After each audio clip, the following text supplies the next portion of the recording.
Hello students, I am Santosh Srivastava, English expert. Today we will study use of article the.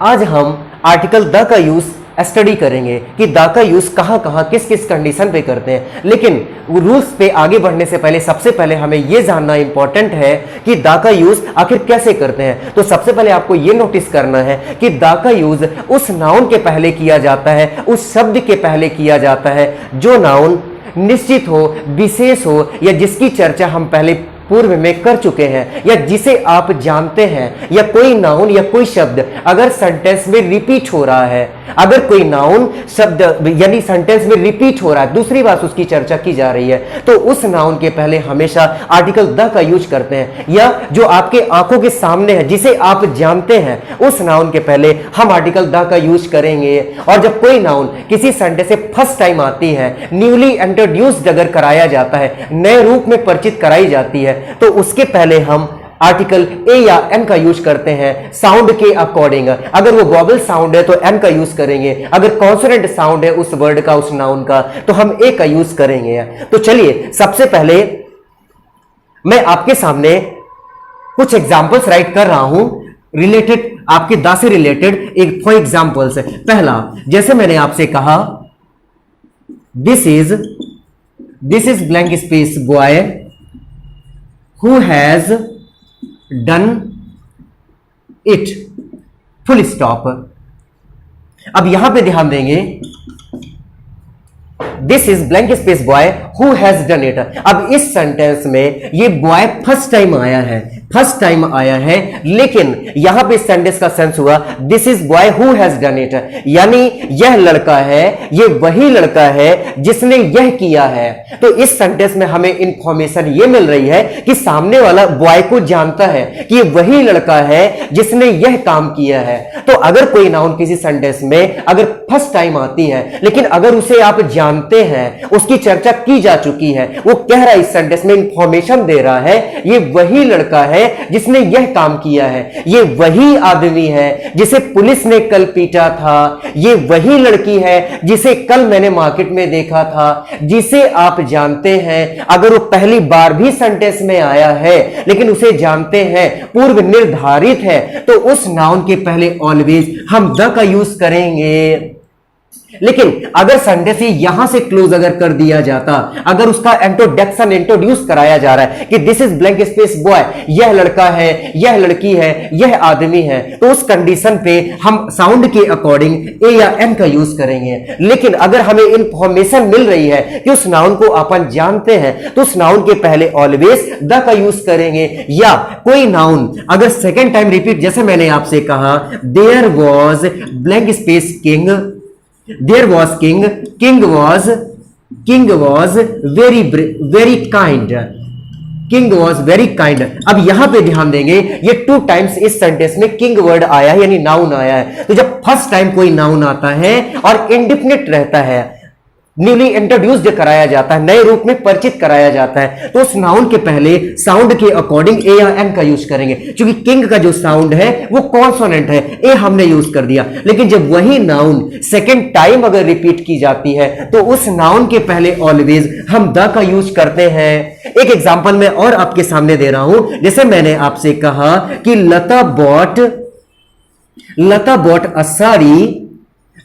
A sari blank space sari was very costly, sari was very costly. अब यहां पे ध्यान देंगे, लता ने एक साड़ी खरीदा, जब फर्स्ट टाइम कोई नाउन आती है तो उसके पहले अपन साउंड के अकॉर्डिंग ए या एन का यूज करेंगे, राइट। फिर आगे कह रहा है साड़ी बहुत महंगी थी, sari was very costly, sari बहुत महंगी थी। तो कौन सी साड़ी? जो साड़ी उसने खरीदा था। तो जब कोई नाउन सेकेंड टाइम रिपीट होती है तो उस नाउन के पहले ऑलवेज हम द का यूज करेंगे। या कोई नाउन हमारे सामने जो हमें दिखाई दे रही, हम उसे जानते हैं, उस नाउन के पहले भी हम द का यूज करेंगे। जैसे मैंने कहा दरवाजा खोलो, दरवाजा खोलो, कौन सा दरवाजा खोलो? जो मेरे सामने है, जहां पे मैं खड़ा हुआ। तो ओपन डोर नहीं होगा, ओपन दी डोर होगा। खिड़की बंद कर दो, कौन सी खिड़की? जिसको मैं चाह रहा हूं कि बंद हो जाए, जो मेरे सामने है, तो शट दी विंडो होगा। बस में बैठ जाओ, कौन सी बस में? जो मेरे सामने है, जिसे मैं जानता हूं, जिससे मुझे जाना है, तो उस बस के पहले हम दा का यूज करेंगे। राइट? ट्रेन छूट गई थी, कौन सी ट्रेन? जिस ट्रेन से मुझे जाना था या जिसे मैं जानता था, तो उसके पर जिसे आप जानते हैं, टेबल के ऊपर खड़े हो जाओ, तो स्टैंड अप द टेबल नहीं होगा, stand up on the table होगा। जिसे आप जानते हैं, जो आपके सामने है, उस नाउन के पहले ऑलवेज आर्टिकल द का यूज हम करेंगे। राइट? बच्चे ने कुर्सी तोड़ दिया है, मोबाइल तोड़ दिया है, कौन सी कुर्सी, कौन सा मोबाइल? जो जिसे मैं जानता हूं, जो मेरे सामने है, जिसे मैं अपन जानते हैं, जो हमारे सामने है, उस नाउन के पहले ऑलवेज द का यूज होगा। Clear students? अभी मैंने आपको द के बारे में बताया कि द का यूज उस नाउन के पहले करते हैं जो नाउन निश्चित होती है, विशेष होती है, पूर्व निर्धारित है, जिसकी चर्चा अपन पास्ट में कर चुके हैं, या आप जिसे जानते हैं या हमारे सामने है वो चीज, तो उसके पहले ऑलवेज द का यूज करेंगे। जैसा कि मैंने आपसे एग्जांपल दिया कि क्या उसने पत्र पोस्ट कर दिया था? क्या उसने पत्र पोस्ट कर दिया था? मैंने यहां पे एग्जांपल राइट किया कि did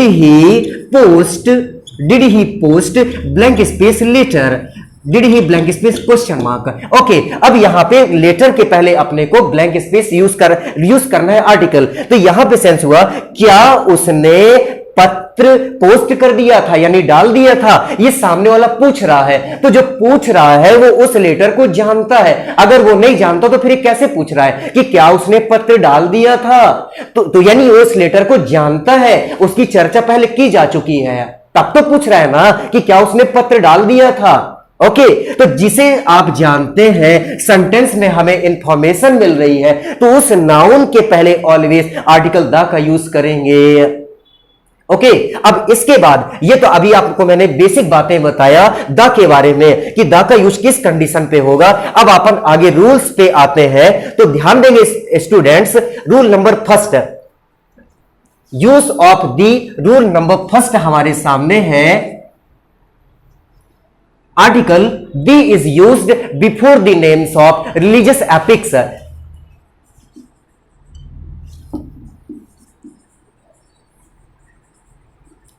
religious epics, religious epics means holy books, holy books. अब यहां पे ध्यान देंगे, ये रूल आपने बहुत बार जूनियर क्लास, नर्सरी क्लास से लेके अब तक हम पढ़ते हुए आ रहे हैं। रिलीजियस एपिक्स का मतलब है पौराणिक ग्रंथ है, यानी आप इसको सेकंड लैंग्वेज पे ऐसा भी समझ सकते हैं, होली यानी पवित्र, बुक्स यानी किताबें, यानी जो हम रिलीजन धर्म के अकॉर्डिंग हम जिनकी वर्शिप करते हैं, पूजा करते हैं, वो सारी बुक्स के पहले, ये हमने जूनियर क्लास में बेसिक चीजें हैं, हमने स्टडी किया है कि जितनी भी हमारी होली बुक्स है, पवित्र ग्रंथ है, राइट, उसके पहले हम आर्टिकल द का लगाते हैं। जैसे गीता, रामायण, तो सबके पहले द का यूज हम करेंगे। The Gita, the Ramayana, the Bible, the Quran, the Mahabharata, the Vedas, Purana, Upanishad etcetera. Okay, but आपको यहां पे कॉम्पिटिटिव का एक इंपॉर्टेंट फैक्टर आप ध्यान देंगे, बट अब यहां पे ध्यान दीजिएगा आप। For examples, Valmiki's the Ramayana, it is wrong sentence, it is error part. यहां पे इक्वल हो जाएगा Valmiki's Ramayan,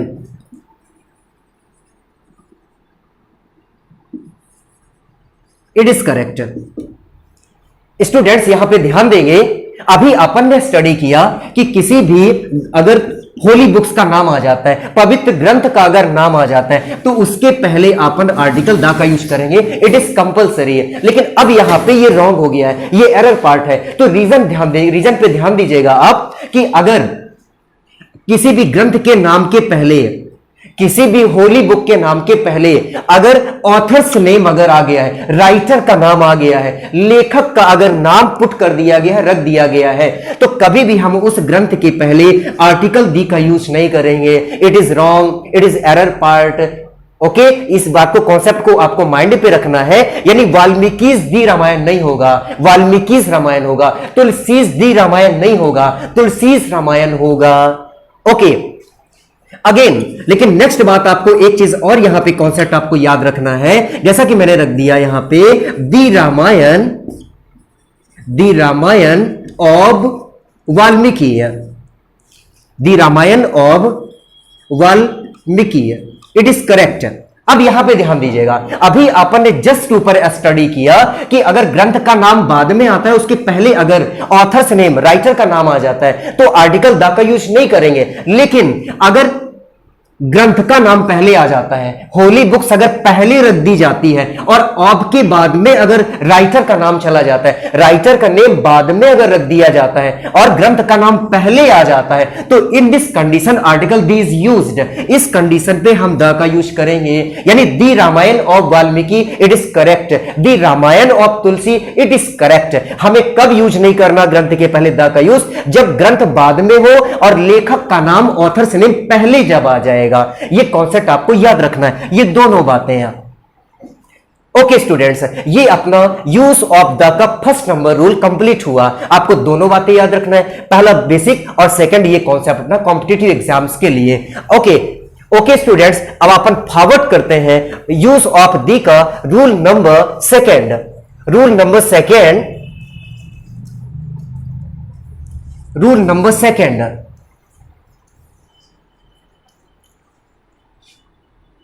when a singular noun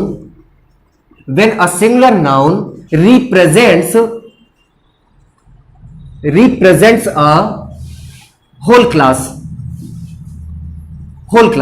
अब यहां पे ध्यान दीजिएगा, मैं एग्जांपल्स आपके सामने राइट कर देता हूं, इसके बाद we will understand about this concept. अब यहां पे ध्यान दीजिएगा, for examples, dog is a faithful animal,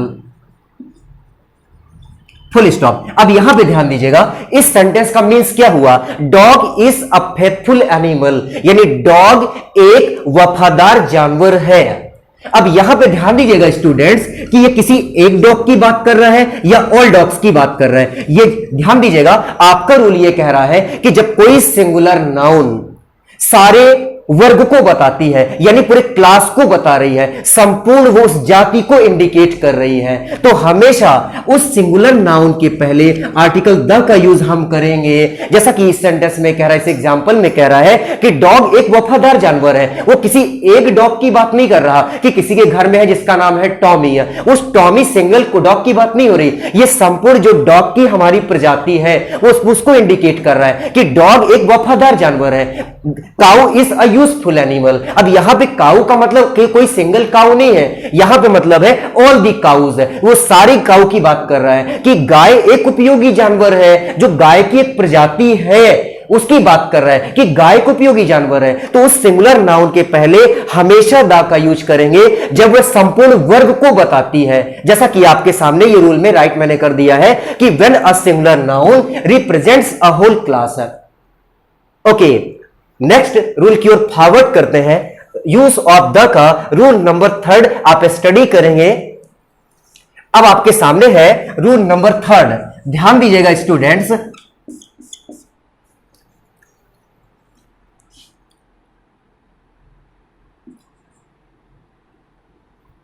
when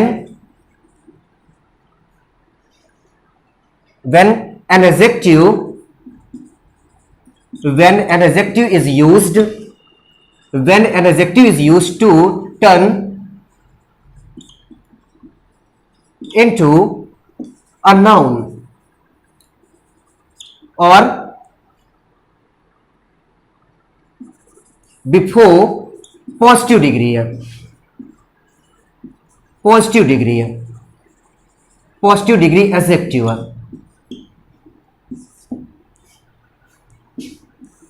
before positive degree है। अब यहां पे ध्यान दीजिएगा, मैं एक एग्जांपल आपके सामने पहले राइट कर देता हूं, ध्यान दीजिएगा। जैसा मैंने कहा, blank space rich should help blank space poor, अब यहां पे स्टूडेंट्स ध्यान देंगे, ये सेंटेंस आपके सामने है और इस सेंटेंस में 2 एडजेक्टिव्स आए हैं, एक रिच आया है और सेकंड पे वहां पे पुअर आया है। इस सेंटेंस का क्या सेंस हुआ?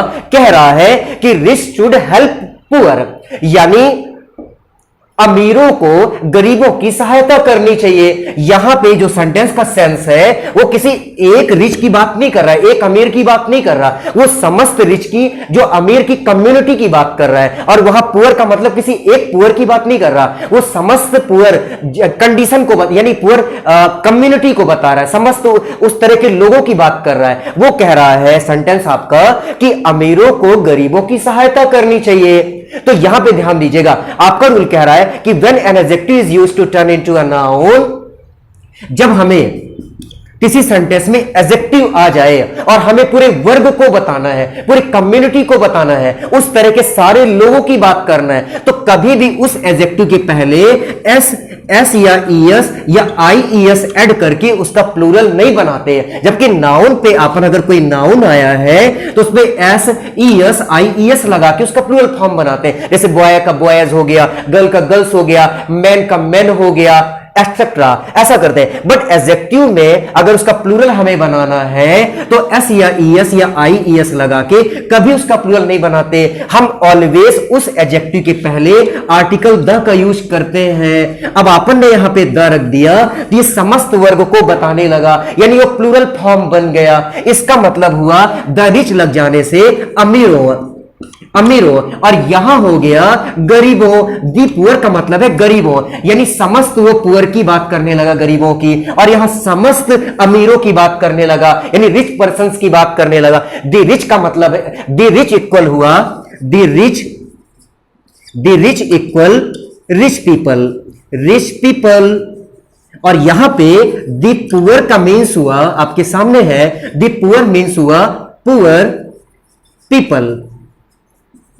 हम किसी भी एडजेक्टिव के पहले जब आर्टिकल दी का यूज कर देते हैं तो वो जो एडजेक्टिव है वो प्लूरल बन जाता है, यानी वो पूरे क्लास को बताने लगता है, राइट। जैसे मैंने कहा दी ऑनेस्ट, तो दी ऑनेस्ट का मतलब हो गया ईमानदार लोग, दी डिसऑनेस्ट यानी बेईमान लोग हो गया, दी एजुकेटेड यानी शिक्षित लोग हो गया। यानी जब हमें पूरे क्लास को बताना है तो उस एडजेक्टिव के पहले article the is used, S ES IES is not added. Okay, तो आप अच्छी तरह समझ गए होंगे, जैसा कि हमारा क्वेश्चन का सेंस भी था कि अमीरों को गरीबों की सहायता करनी चाहिए, राइट। तो यहां पे आपन ने उस एडजेक्टिव, पॉजिटिव डिग्री एडजेक्टिव, ये किसी भी एडजेक्टिव की 3 अवस्थाएं होती हैं, पॉजिटिव, कंपैरेटिव, सुपरलेटिव, राइट। तो हमें उसका प्लूरल बनाना था तो हमने दी यूज कर दिया। अगर हम इस सेंटेंस में यहां पे हमने पुअर्स कर दिया या यहां पे रिचेस कर दिया तो ये अपना रॉन्ग हो गया है, ये पार्ट रॉन्ग हो गया है और ये भी रॉन्ग हो गया है, क्योंकि एडजेक्टिव में कभी भी एस या ईएस ऐड करके हम उसका प्लूरल नहीं बनाते, आर्टिकल दी लगाते हैं। आप अच्छी तरह से स्टूडेंट समझ गए होंगे अबाउट दिस रूल, इस रूल के बारे में आप समझ चुके होंगे। ओके, नेक्स्ट हमारा रूल है रूल नंबर 4। रूल नंबर 4 पे ध्यान देंगे, ध्यान दीजिएगा। रूल नंबर 4 है, अब यहां पे आपके सामने रूल नंबर 4 है, बिफोर कंपैरेटिव डिग्री है, बिफोर कंपैरेटिव डिग्री है। अब यहां पे ध्यान दीजिएगा, ये मोस्ट इंपॉर्टेंट रूल है for competitive exams, before comparative degree, यानी इसका मतलब हुआ कंपैरेटिव डिग्री के पहले। अब इसके हमारे सामने there are 2 concepts. First A number, ध्यान देंगे मैं क्या कह रहा हूं आपसे, comparative article the plus comparative degree adjective plus of the two dash dash. अब यहां पे मैं आपके सामने एग्जाम्पल राइट कर रहा हूं। For examples, Ram is blank space better of the two, Ram is blank space better of the two boys. Okay, आपका रूल ये कह रहा आपके सामने है, ये बेटर है, ये गुड, और इसका सेकंड हो गया बेटर कंपैरेटिव डिग्री और बेस्ट सुपरलेटिव है। An adjective has 3 degrees of comparison, किसी भी एडजेक्टिव की 3 अवस्थाएं होती हैं। ये गुड, जैसे यहां पे गुड आ गया, ये पॉजिटिव हो गया, बेटर कंपैरेटिव हो गया, और बेस्ट सुपरलेटिव। ये हम बहुत पहले स्कूल टाइम पे पढ़ चुके हैं। तो अब यहां पे ध्यान दीजिएगा, ये जो बेटर है, ये गुड का बेटर कंपैरेटिव डिग्री है। तो आपका रूल कह रहा है कि कंपैरेटिव डिग्री के पहले आर्टिकल द का यूज किया जाता है। लेकिन यहां पे ध्यान दीजिएगा, मैं क्या कह रहा हूं आपसे, ओके, ध्यान दीजिएगा। एक एग्जांपल मैं यहां पे और राइट कर दूं, इसके बाद स्टडी करते हैं। But comma Ram is blank space better than Shyam, Ram is better than Shyam. अब यहां पे ध्यान दीजिएगा, अगर किसी सेंटेंस में कोई भी कंपैरेटिव डिग्री अगर आई है, कंपैरेटिव डिग्री अगर आई है, और उसके बाद में अगर ऑफ दी टू पुट किया गया है, यानी रखा गया है, ओ एफ ऑफ THED अगर ऑफ दी टू आया है, तो उस कंपैरेटिव डिग्री एडजेक्टिव के पहले ऑलवेज हम आर्टिकल द का यूज करेंगे। हमेशा द का यूज किया जाता है।